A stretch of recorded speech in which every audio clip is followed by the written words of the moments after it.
अस्सलाम वालेकुम viewers.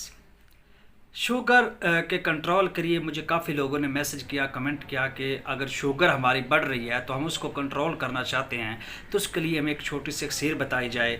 Basically हकीम भाई जो है वो मुझसे कॉन्टैक्ट करते हैं मेरे पर्सनल नंबर पे, तो मैंने कहा आज आप लोग के साथ उस अक्सर को शेयर कर दूँ।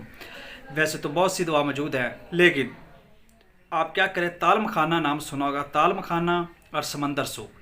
समंदर सूख, दोबारा सुन ले, समंदर सूख तालम खाना, ये आपको इजीली बाज़ार शॉप से मिल जाएगी। दोनों जो है आप 50-50 ग्राम लेकर हम वज़न पहले अलग अलग पीस कर इसको इकट्ठा कर लें और संभाल कर रखें। और सुबह आपने निहार मुँह इसका 1 चम्मच इस्तेमाल करना है पानी के साथ। इसको रेगुलरिटी के साथ जो है 20 से 25 दिन इस्तेमाल करते रहें, आपकी शुगर बिल्कुल कंट्रोल में आ जाएगी। उसके बाद टेस्ट करें, आपको इफाका होगा, अगर इफाका होता है तो 15 से 20 दिन और इस्तेमाल कर लें, आपका ये मर्ज़ बिल्कुल ख़त्म हो जाएगा।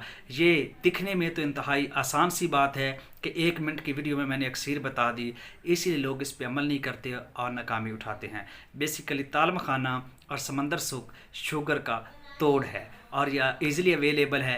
1 मिनट की वीडियो है, इसका हरगज़ मतलब ये ना समझना कि ये नुस्खा कामयाब नहीं है, बल्कि ये कामयाब है और आजमूदा है। शुक्रिया।